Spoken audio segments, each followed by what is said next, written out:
you terrified to have a natural birth? Are you still wondering whether or not you should give birth unmedicated or get the epidural? Or maybe you tried to have a natural birth and it didn't turn out the way you expected, and you're not sure if you want to go through that again. Maybe you've even just recently gotten pregnant, or you're trying to conceive right now. You'd like to have a natural birth as natural as possible, but you've heard the horror stories. So you're trying to get that education for a pain-free natural birth. And then you hear stories of moms who also tried to get a pain-free natural birth and it didn't work for them, or something went wrong. Maybe you had a C-section and you're trying for a VBAC, or you're trying to debate whether to have a VBAC. Whatever it is, there's a part of you that wants to be able to have a beautiful, empowering birth experience. And then there's a part of you that's afraid. What if it doesn't happen? What if your body doesn't work? What if it's more painful than you're really thinking it is? What if something goes wrong? Hi, I'm Carly Bonderud, and this is the Reset Your Mindset for Empowered Birth Challenge. And what I'm going to really do is help you to get past your fear, because no matter how much birth education you try to consume, if you do not get past your fear, you're kind of going through a lens of, what if something goes wrong? You get stuck in an information loop, an information overwhelm. And it doesn't matter how much information you try to consume. To the contrary, you're still going to end up disempowering yourself if you do not follow what I'm going to be teaching you. And the reason for that is the same thing why I ended up getting tricked out of my home birth with my first baby, despite having the birth education. If you don't know my story, it's inside my book, Your Empowered Birth, which is available on Amazon. If you would like to support the empowered birth movement, you can get it from there. Or you can listen to it by going to the Your Empowered Birth book playlist inside my YouTube channel. If you're watching this somewhere other than YouTube, then I'm going to tell you that the entire training is on YouTube inside a playlist as well. And this Reset Your Mindset for Empowered Birth Challenge is really the first step before you even read Your Empowered Birth. So what I'm going to aim to do is show you that birth actually doesn't have to be this scary and traumatic thing.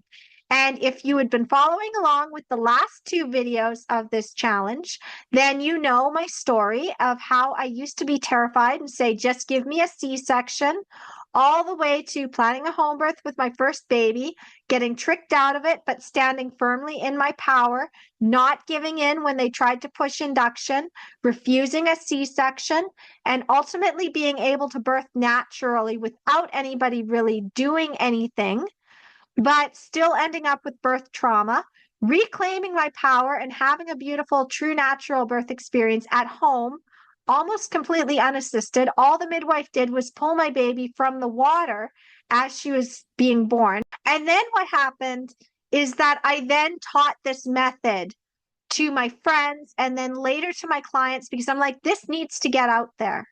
And now I am committed to you having an empowered birth, whether you work with me or not, whether you buy any of my courses, because information is free and I only charge for access to me.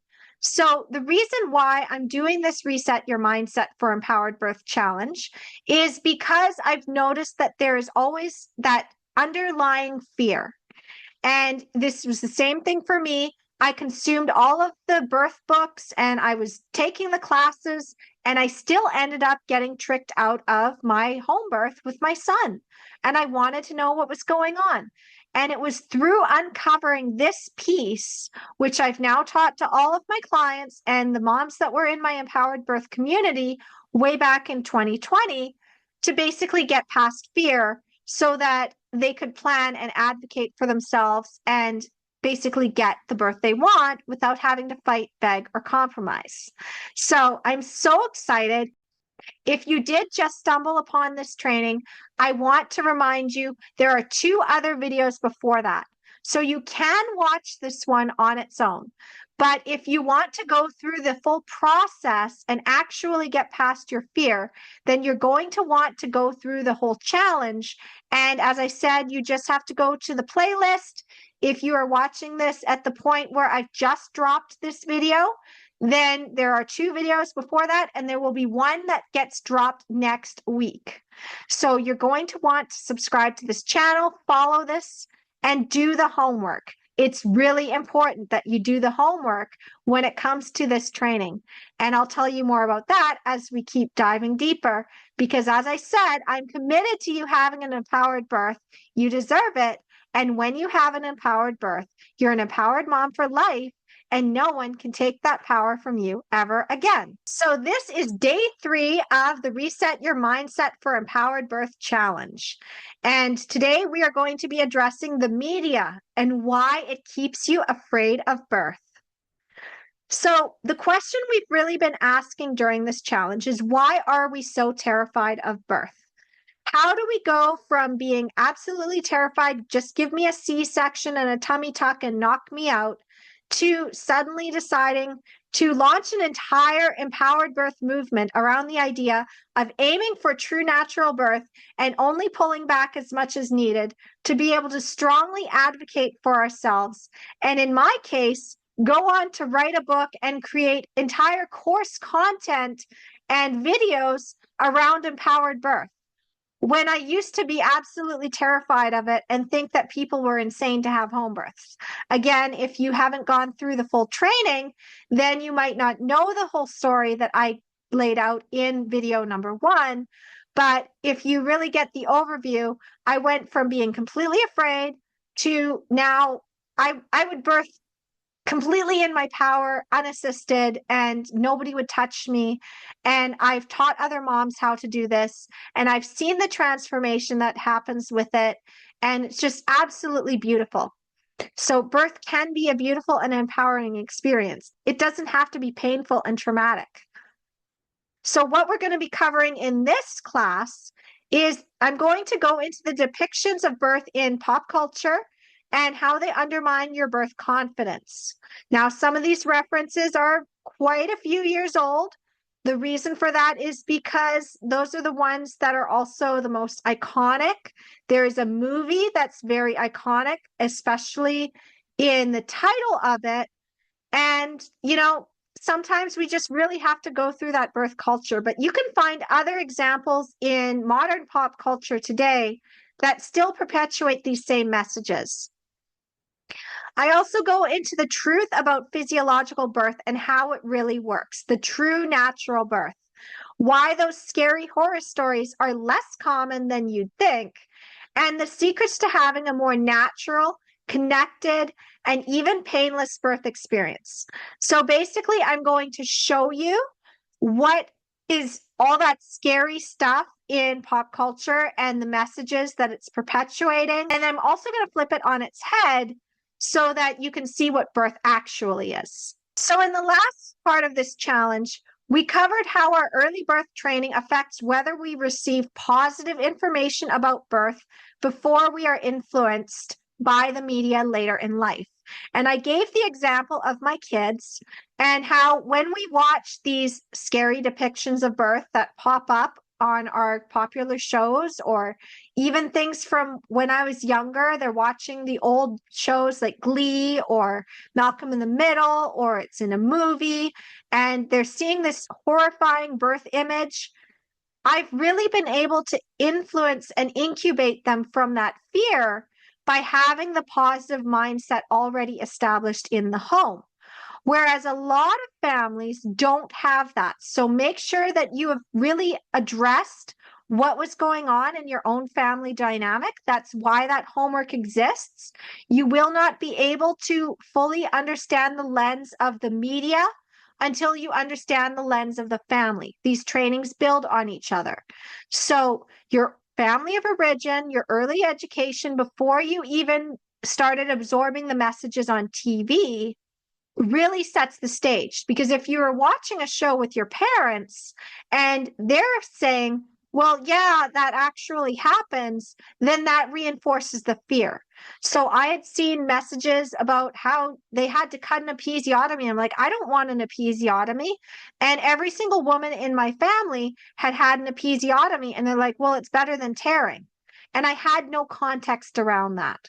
So we're really going to go into the context of these birth images. So you need to understand that early learning influences later messages from society. Our early training at home sets the stage for how we respond to birth imagery in our society. We accept or reject these later images and depictions based on what we learned as children. And if we're taught that birth is shameful, embarrassing, we don't talk about it, the stork brings the babies, the mom goes to the hospital and just comes home with a baby, we're less likely to receive that positive education. However, kids are naturally curious. And if they want to know something, they're going to find that information. So they will find that information from the media if their family of origin fails to teach them anything about birth. They'll sneak that education in. And this is what I did. Is I would start watching shows that talked about birth. I would watch things like A Baby Story. I would watch movies that had the story of birth in them, like 9 Months with Hugh Grant. There were things that I'd be like, I want to know more. And I would just keep getting that same reinforced message. So if the media we consume depicts birth as frightening, painful, shameful, we absorb those messages and we learn to fear birth. This is even before a child is able to read, because by the time I was 9 years old, I was already afraid of birth. I wasn't checking out birth books from the library yet. That came later in my early adolescence when I was realizing that I could get sex education now. So I went into the young adults adolescent section, and then I also went into the adult section for pregnancy and birth. So I was consuming this stuff when I was older, but because of what I'd already absorbed from my family and from the media, those other pieces of education that came through the medical lens, which you are also going to learn about, we're going to address that, reinforced my fear of birth. So I'm going to ask the question, what were you taught about birth from the media? What values, experiences, and beliefs did you absorb unconsciously? Because until you can root those out, they are affecting your programming and your ability to be able to educate yourself. So here is the scene from Knocked Up, which came out in 2007. So I know it's a little dated, but this is a movie that came out around my formative years when I was in my 20s in college. And I basically watched this one when I was pregnant with my son. Probably not the best idea to do that. But the media depictions reinforce the idea that labor is a passive experience and needs medical intervention. As you can see, she's in the bed and people are just sitting there. Paul Rudd's got a camera and she doesn't look very comfortable, does she? I mean, Katherine Heigl does not look happy. So the message that you're receiving that labor is passive and needs medical intervention, typically in the media, you see labor happening in bed. They've got the hospital gown on. They're hooked up to monitors. They're attached to an IV. Labor is the passive activity where they're enduring it in the bed with the contractions and they're kind of panting through it. And they're saying, I just want something for the pain. And it's like, well, you wanted to have a natural birth. This is a natural birth. It's like, I changed my mind.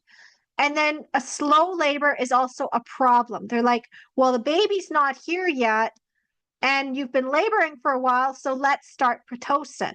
And that's what happens in Knocked Up, is suddenly Katherine Heigl's character, I forget her name, she receives Pitocin because labor is not progressing. Now, she does end up having a natural birth, sort of, by the fact that it's a vaginal birth. However, it's also, she ends up having, I think, the vacuum assisted or something else happens where she's basically having to push because the baby's heart rate is going down and the baby doesn't like her on that side. So she needs to get the baby out now, or it's a C-section. She doesn't want a C-section. Like, there's so much to go into with this. But here's the truth. Labor is active and it can progress in its own time without the need for interventions. So the thing you need to understand about having a less painful birth is that movement in labor helps facilitate birth and decreases discomfort. Now, you want to do that in active labor, not during your early labor. You want to rest during early labor. But the other thing is that intermittent monitoring with the Doppler, it's called auscultation, it allows for that more active labor. You don't want to be strapped to the monitor. There's also hospitals that still restrict food and drink, but eating and drinking freely is what gives you energy. So an IV is unnecessary if you're not on medication and eating and drinking as your body signals you to. And this is where I had absorbed an early message from my childhood. This is why these trainings are in the order they're in. But I said, I don't want an IV. And my mom said, well, you have to have an IV because they don't let you eat and you need to have those fluids. They don't let you drink anything. And it didn't make sense to me at the time when I was 18 and I was expressing this concern that I didn't want an IV if I was going to give birth. And then in the end, I didn't have an IV. I have never had an IV for giving birth. I didn't have one in the hospital, and I obviously didn't have one at home. The other thing you need to know is you need to go with the flow of your body, not the flow of what society says you need to do. So you move, you rest, you eat, you drink, and you trust your instincts. A slow labor is not automatically a problem that needs solved. Sometimes, if your labor slows down or even stops, rest is what your body needs. And this is what I did with my second baby. I was going in and out of labor, but it was a gentle process. And then as things started to pick up over 24 hours, suddenly my labor started to shut down again. And I'm like, well, I'm hungry. So I think I need to eat something. And I'm tired. So I think I'm going to go to bed. And I sent the midwife home and I went to sleep. And I rested for 16 hours and I went back into labor. And I knew that if I went back into labor and I called her, she would need to reassess progress. And then she'd need to report that to the hospital. And if I didn't go into labor and fully, and I didn't have my baby by a certain point, I'd be back on that clock. I didn't want to be back on that clock. Labor is not linear. We need to get out of that idea that labor has to follow a certain process. It doesn't. Sometimes you need a break, and you can be resting and be thankful for that break. You don't need to get things going until you intuitively feel you need to. So this is another movie that was quite popular. And as you can see, we've got Matthew Morrison and we've got Cameron Diaz, and they are going through the insanity that is her water has just broken and she needs to get to labor and delivery right now. They had just finished something that they were doing and she realizes she's in labor and they get ready and they're in the door. And she's also got this mindset of, I can do it. So she actually has a completely unmedicated birth because she's got that I can do it mindset, but at the same time, it's still showing that it's painful and traumatic and an emergency. So media depictions usually reinforce the idea that labor is an emergency. She starts having contractions, it's painful, we got to get to the hospital. Sometimes they don't even make it to the hospital. Oh no, that's an even more dramatic thing, because what if something bad happens? And then on top of that, the idea that it's like your water breaks and suddenly you got to get moving. You actually don't. So the idea of water breaks, rush to the hospital, women in labor should be in a wheelchair, you're in pain the whole time labor starts, and going into labor is stressful and a time to panic. But here's the truth. Labor, again, is a physiological process, not an emergency situation. So if you have not had membrane sweeps and haven't weakened the bag of membranes, your waters will rarely break before labor has established. In the few cases it does break before labor begins, which is called pre-labor rupture of membranes, or PROM, you still don't need to rush to the hospital. My dear friend and business partner, Jenny, who you can read about inside my book, Your Empowered Birth. Her waters released, and she was like, oh, I guess labor is starting. And she just basically went home and she just labored on her own. She didn't go to the hospital until 1 hour before the baby was actually born. She was already actively pushing. She knew that she might even deliver while she was in the car. She had no fear around that. And even then, the nurse wanted to check her and do all the blood tests, and Jenny said no. She had a completely hands-off, unassisted birth in the hospital. Her doula and her partner caught the baby. So understanding that you don't have to rush to the hospital just because your water's release. And if you're wanting to have a natural birth, the less time you spend in the hospital with your membranes ruptured, the less likely they're going to be able to push Pitocin on you and get things moving and try to scare you into having a C-section because baby's not coming. So the other thing to do is walking is best to do in labor. Sitting in a car or a wheelchair in active labor is more painful than keeping active. It's not fun.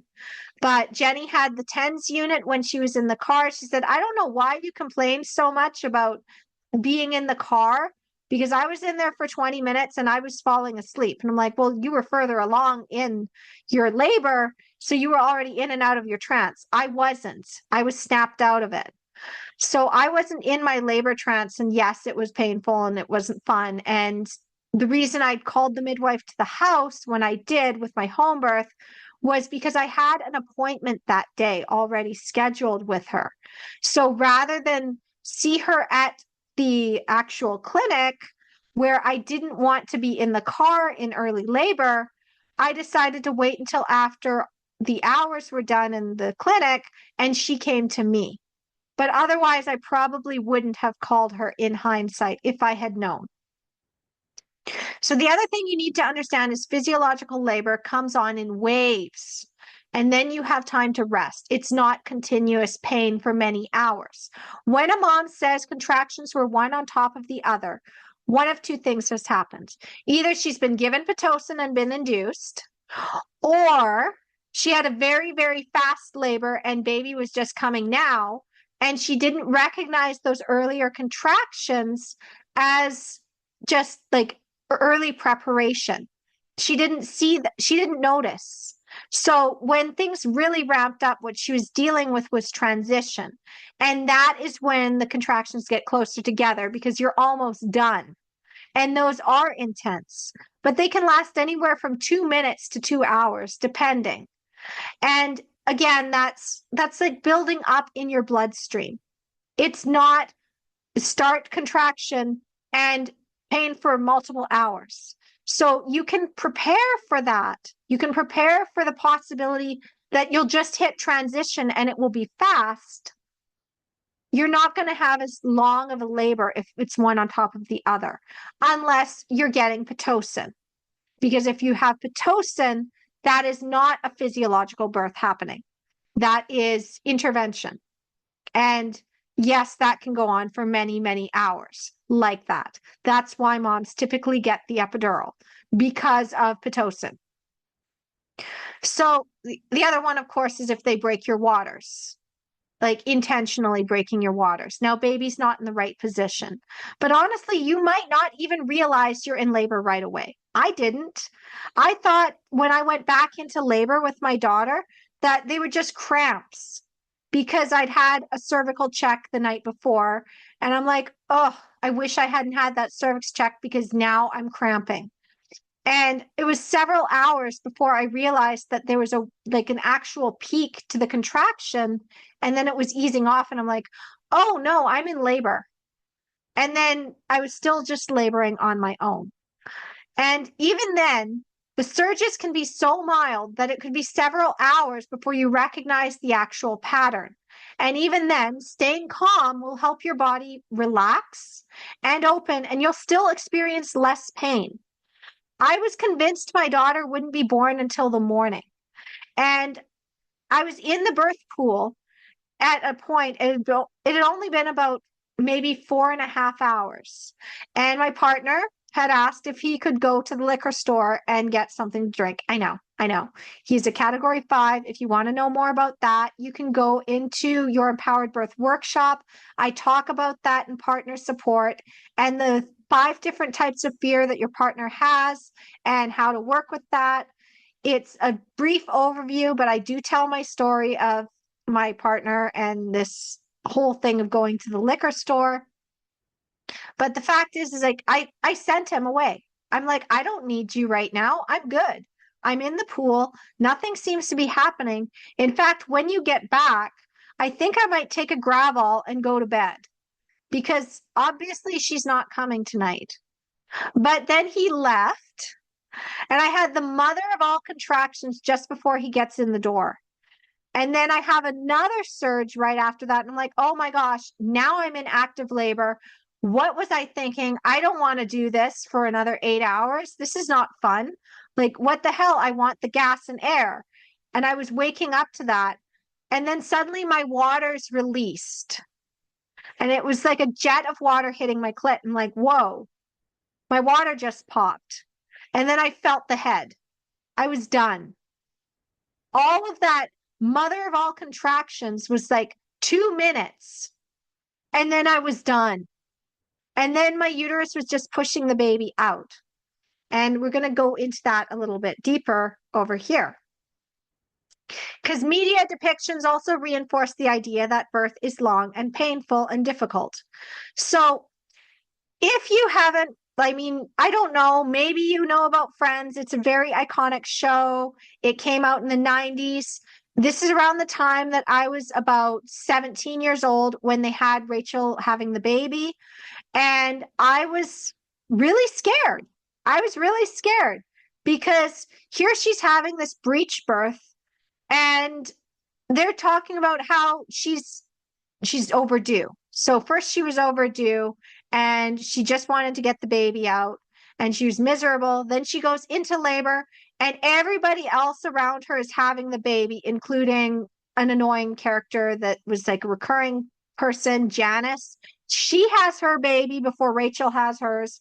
Rachel's like, it's not fair. All these moms come in and they were further away than I was, like in their labor, and they've already got their baby, and I've been in labor now for this long. And then at the end of it, when it's finally time for her to start pushing, they find out the baby is breech. And it's like, it's just going to be a little bit harder to push the baby out, but she still has a vaginal breech birth. And I wanted to reinforce this one, particularly because there was a time when breech vaginal birth was normal. It was still depicted as like, oh, this is a variation and there's a little bit of drama here, but she still had a vaginal birth. And before that, Phoebe had actually given birth to triplets naturally. So you have to understand that it wasn't always like this. Back in the 90s, vaginal birth was more of a thing. So again, Rachel was overdue. It was long and difficult. The implication is Emma was late because, and birth was harder. Emma was breech. Before 2000, breech vaginal birth became an anomaly and stopped being offered. There's something called the breech trial. It has been debunked as a study, but the damage has already been done. So there are lots of organizations that are trying to make breech birth a thing again. And there's a lot of moms that are fighting to avoid a C-section. But if this was something that happened today in the media, this breech birth would be a C-section. It would be an emergency. And birth happens with moms on their backs still, even this breech birth. And that's counterproductive. Because with breech, you actually want to be on your hands and knees, or at least follow what your body and instincts are telling you to do. You don't want to get into just any position that's okay for the care provider. You want the position that's instinctive for you. So here's the truth. Birth can be long and difficult. It can also be long and easy, depending on the comfort measures you use and how much support you have. Now, a pregnancy that goes past 40 weeks does not mean a harder labor. Babies can arrive quickly at any gestation. A long labor can also be slow and relatively pain-free. My first labor with my son, He came at 41 weeks. I went into labor at 40 weeks and 6 days. I had basically been not having any real signs of labor. I was wondering when labor was going to start. And then it came on and it was long. It was over 36 hours, technically. And at the same time, I could handle it. I was like, oh, this is it? This is labor? Oh, this is a piece of cake. Because I'd had really painful period cramps and I'd had back spasms. And I'm like, well, this pain goes away. It's not continuous. And then with the pushing phase too, I was pushing for 3 hours, but I was fine to keep going. And the reason I was pushing for 3 hours, because they put me on my back. My instincts had told me to get on my hands and knees. They had pulled me from the tub. Instead of keeping me in the tub, I had to now get on the bed. And the stress was causing me to not be able to push effectively because I was no longer being able to go with my instincts. That was part of my trauma, was being on the bed for 3 hours and fearing that they were going to cut me because I couldn't do it. So the fact that Rachel, again, birthed a breech baby, though, is actually realistic. Many women have had amazing breech vaginal births at home and in birth centers, and even in hospitals with supportive care providers. Breech birth can also be easier and less painful than a head down baby. I have seen these stories in the breech community. According to the stories of these mothers, they say, it was a lot harder with the bowling ball on my cervix than it was this squishy little butt. So the most optimal birth positions are upright or on your hands and knees. And birth on your back is the worst position to give birth. Some exceptions are when the mom is most comfortable on her back or when a medical procedure needs to be performed. There's also been some studies recently I was reading from Rachel Reed, who does midwife thinking. She has a book, Reclaiming Childbirth as a Rite of Passage. She has some courses on physiological birth, but she basically said that physiological birth, upright, and trusting the intuition of the mother.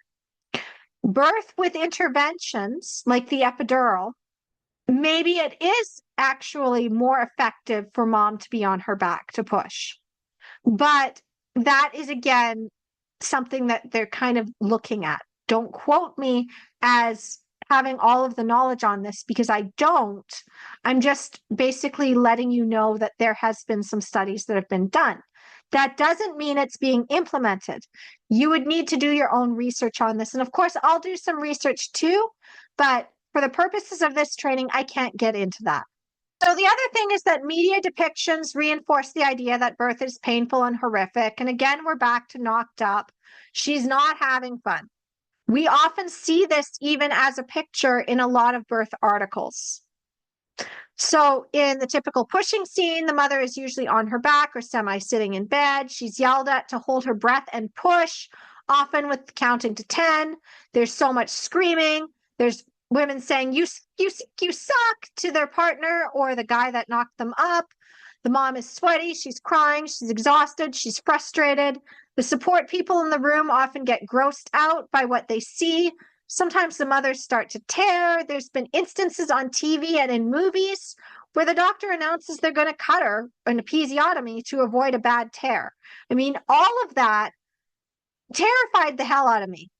I was like, I don't want to do the pushing scene. And a lot of moms are afraid of pushing because this is what they're seeing.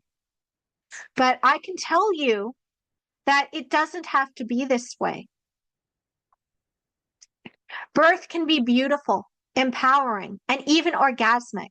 In physiological birth, the hormone oxytocin builds up in the mother's bloodstream and crosses the blood-brain barrier.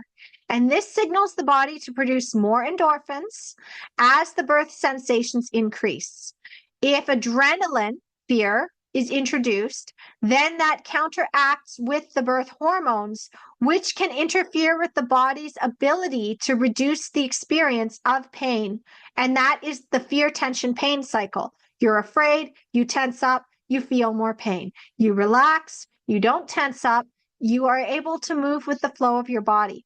I even experimented with this during my labor with my daughter because I knew about the fear, tension, pain cycle as a birth advocate and having friends that were doulas now in the community who had shared this knowledge with me.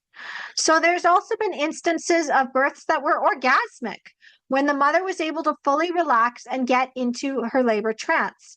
And you can look up orgasmic birth. There are moms that are completely ecstatic as they're pushing their babies out. Again, it doesn't have to be this traumatic thing.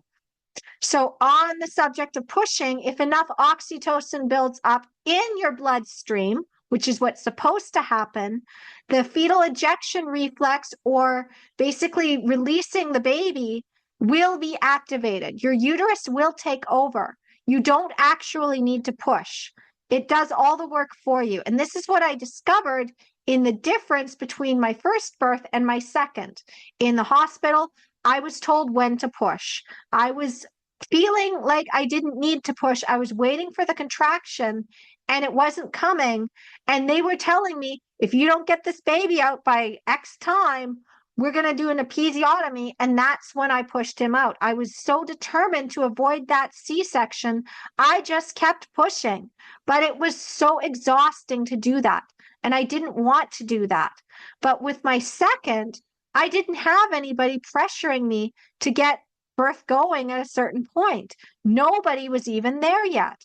So my water's released, and all of a sudden I felt this surge of power pushing my baby downward, like reverse vomiting. And all I could do was pant through it. I'm like, I can't push right now. If I push, it will be too much. So I'm just going to let my body do it, and I'm going to breathe through as my baby comes out. But oh my goodness, she came out fast. My water's released, and 10 minutes later, she was out. She shot out like a little torpedo, but I didn't push. And it was so fast. And I had little tiny tears on the side because of how fast her shoulders came out. And I'd been told to spread my legs apart further than my instincts told me to do it. And if I'd had my legs a little bit closed, maybe she wouldn't have shot out that fast. Maybe she would have slowed down a bit and I wouldn't have had those tears at all. But even then, it was like a stitch on each side. It was nothing. The recovery was like so easy. It was incredible. Now, let's address the whole idea of the natural birth moms and lowering our expectations, because media depictions also reinforce this idea that birth is unpredictable. Natural birth moms need to lower their expectations. And Elizabeth Banks's character in What to Expect When You're Expecting, at the beginning, she's so excited. She can't wait to get pregnant. She has been trying forever. She is talking about how breast is best, and she is talking about how beautiful the natural birth process is and how amazing pregnancy is, and she can't wait to breastfeed. Well, what happens? Well, she went into the pregnancy with the idealized expectations. She arrives at the hospital in labor, is confined to a bed, and realizes she can't cope with the pain. Of course not. She's stuck in the bed. So she chooses the epidural that she said she didn't want before. And she's so happy because, oh my gosh, the pain's gone. But then baby's heart rate comes down, and she ultimately has to have a C-section because labor isn't progressing. And then what happens is she actually has a problem during the C-section where she almost dies. There's extra trauma on the dad. And then after that, she can't breastfeed. So she accepts formula. And the idea is that she's basically learned her lesson not to have high expectations. Now, if she was a real person, how likely is she going to either plan to have another baby and her partner's like, no, you almost died last time, or she just schedules a C-section? I mean, it's right there. Now, here's the truth. You do not need to lower your expectations. In fact, I want you to raise your expectations because we have basically set this bar so low because of this trauma. And going with the flow has often been given as the advice, but the question that rarely is asked is, whose flow are we going with? When we follow our instincts, birth happens in its own time, in its own way, and it's not linear. And being confined to a bed, unable to move in labor, has been shown to lead to more intervention in the form of the epidural or even the synthetic oxytocin or pitocin to speed up a slow labor, or they break your waters. There's also a link between being confined to a bed on the fetal monitors and an increase in cesareans for failure to progress and fetal distress. And this has been knowledge that we've had since the 90s, when Hetzi Goer wrote her book, The Thinking Woman's Guide to a Better Birth. So we have known this since the 90s at best. And these outcomes are not improving, and we're just getting more C-sections happening. And a traumatic birth has also been linked to more difficulties establishing breastfeeding. Induction of labor and cesareans have also been linked to lower rates of breastfeeding. So when you understand that, lower your expectations, natural birth mom, or you're this cautionary tale. We're still reinforcing that message. On the other hand, there is a foil inside what to expect when you're expecting. A story where we're supposed to be like, yeah, right, that's not going to happen.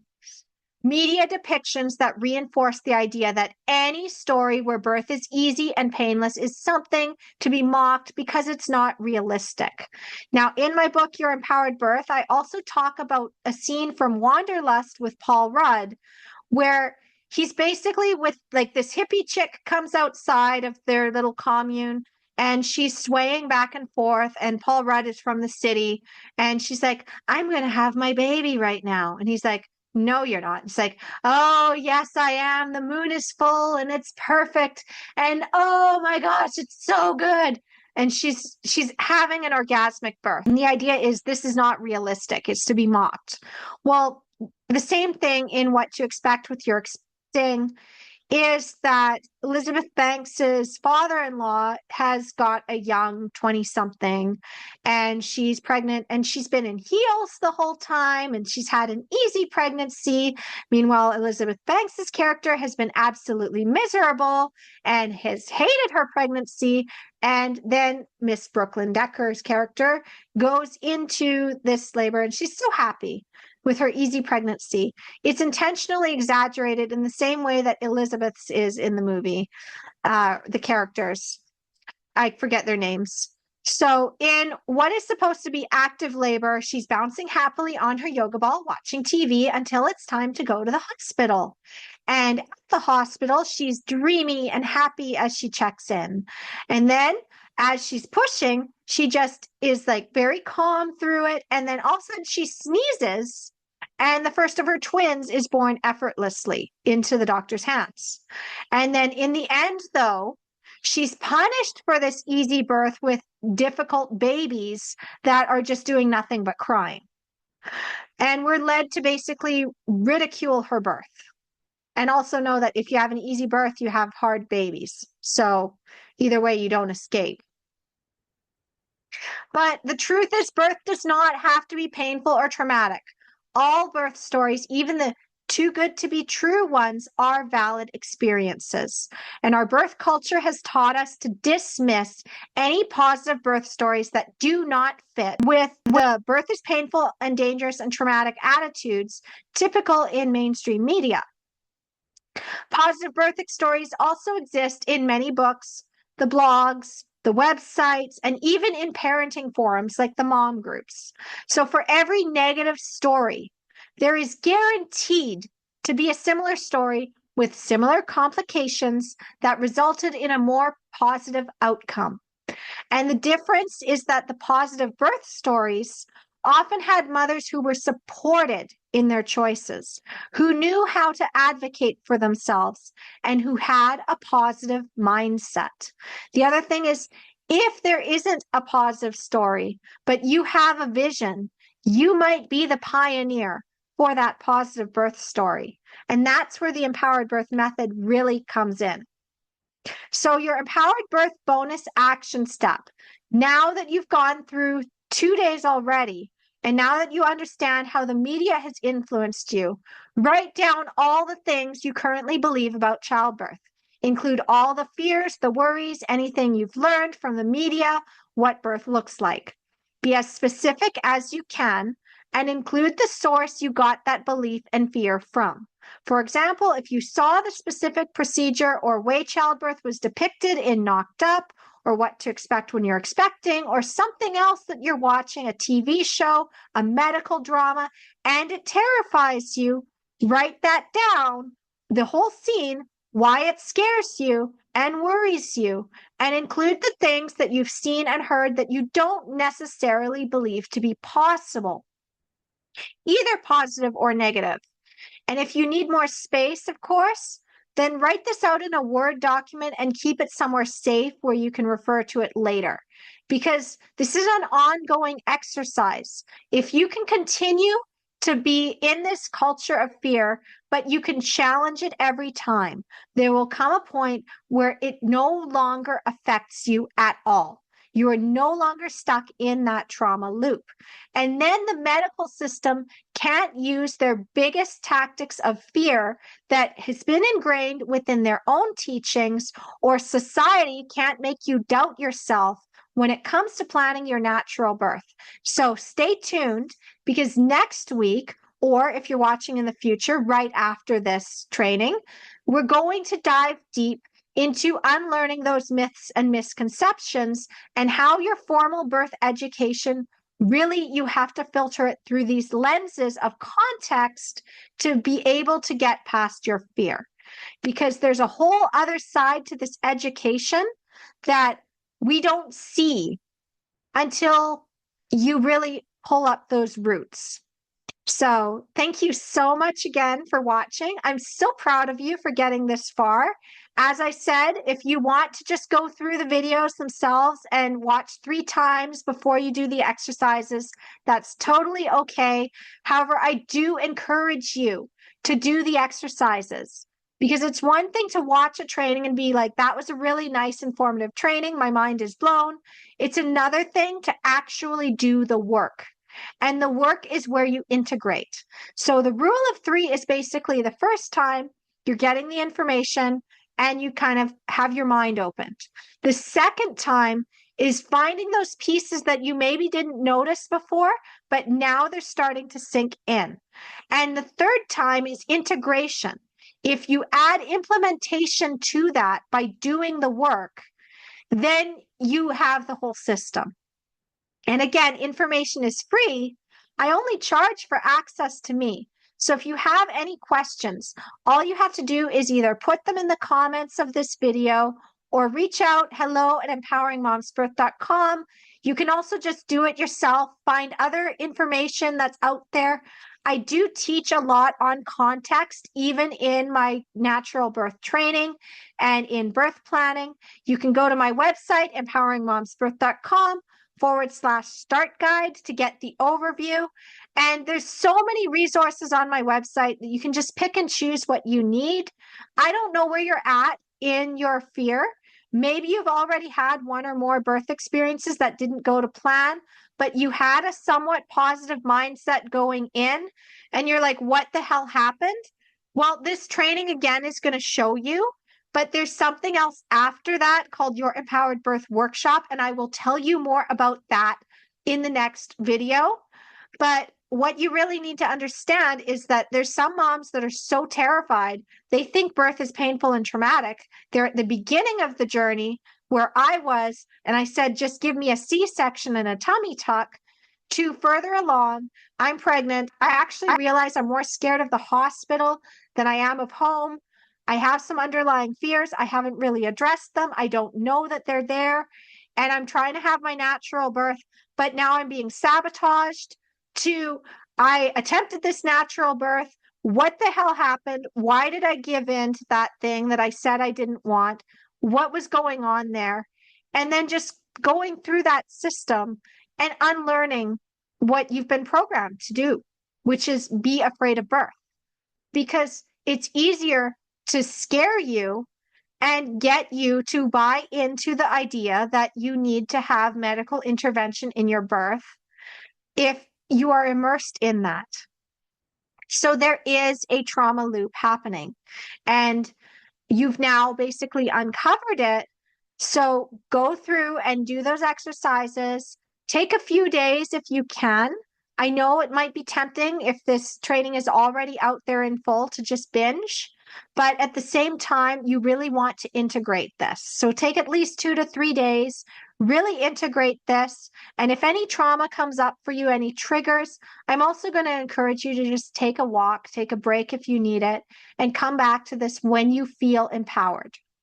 So thank you again for watching. If you found value in this, please like, share, subscribe, pay it forward, pass this on, drop this training into the mom groups, share it with other moms who are terrified of birth. Let them know about this. And I will see you in the next video. Have a happy, empowered birth journey. Namaste.